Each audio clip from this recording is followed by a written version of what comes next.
everyone, welcome to CtrlAltCraft.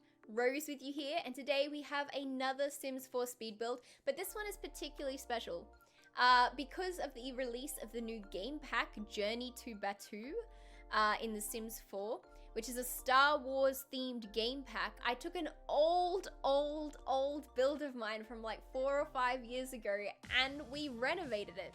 So many years ago, I created my version of the moisture farm that is on Tatooine, where you first meet Luke Skywalker in episode 4, and his like family, well, his like aunt and uncle side of the family own and run this like moisture farm on Tatooine, and he's living there and working for them and doesn't really know anything about his past, but he's about to find out.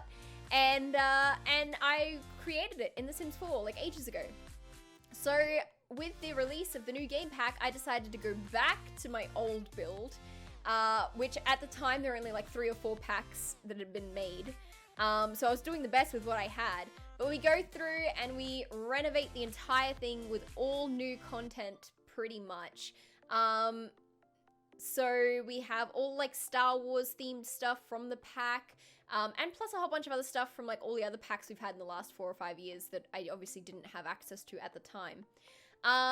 It is mostly a functional lot that you can live on as a sim, and it's sort of not a totally accurate, I guess, depiction of the Star Wars moisture farm, because you only see 1 or 2 rooms. You only get the gist of 1 or 2 rooms on the lot through the movies, so this is kind of like a very rough attempt at recreating it.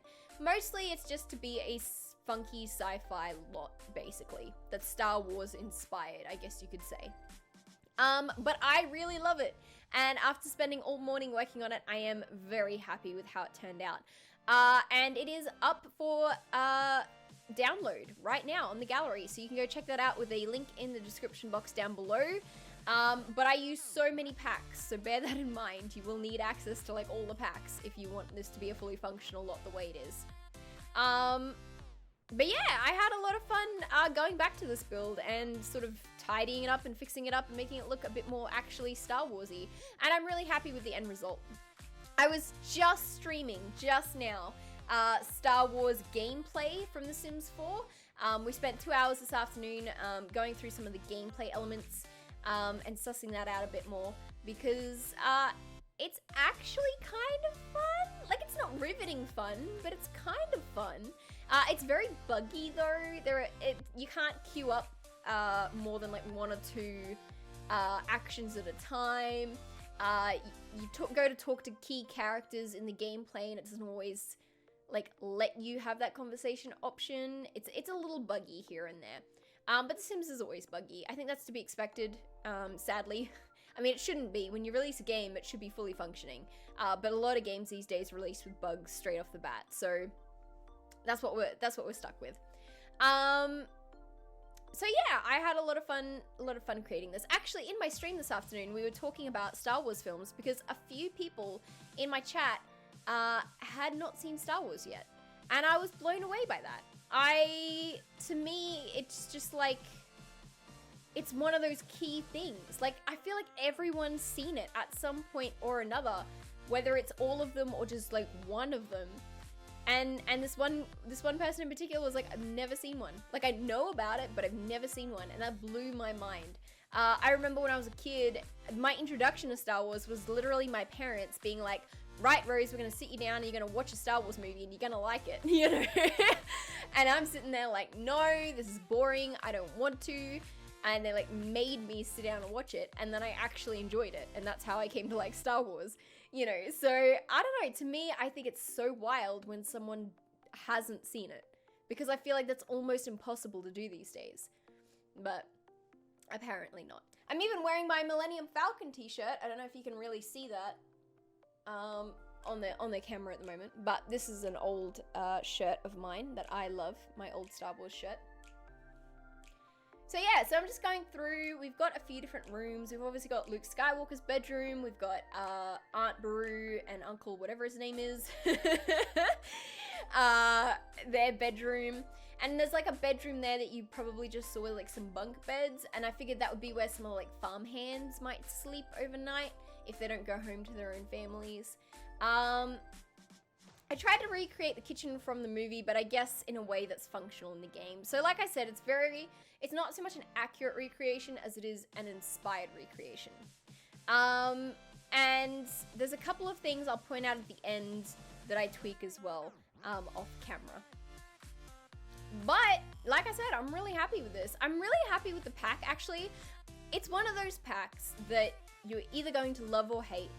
And I think largely based on your love for Star Wars, right? Like, if you love Star Wars, you're gonna love the pack. You're gonna love all the build items. You're gonna love the gameplay. You're gonna love traveling to Batuu, speaking with, you know, Rey, and you know, talking to Resistance members or First Order members or whatever. Like, you're going to enjoy that if you love Star Wars.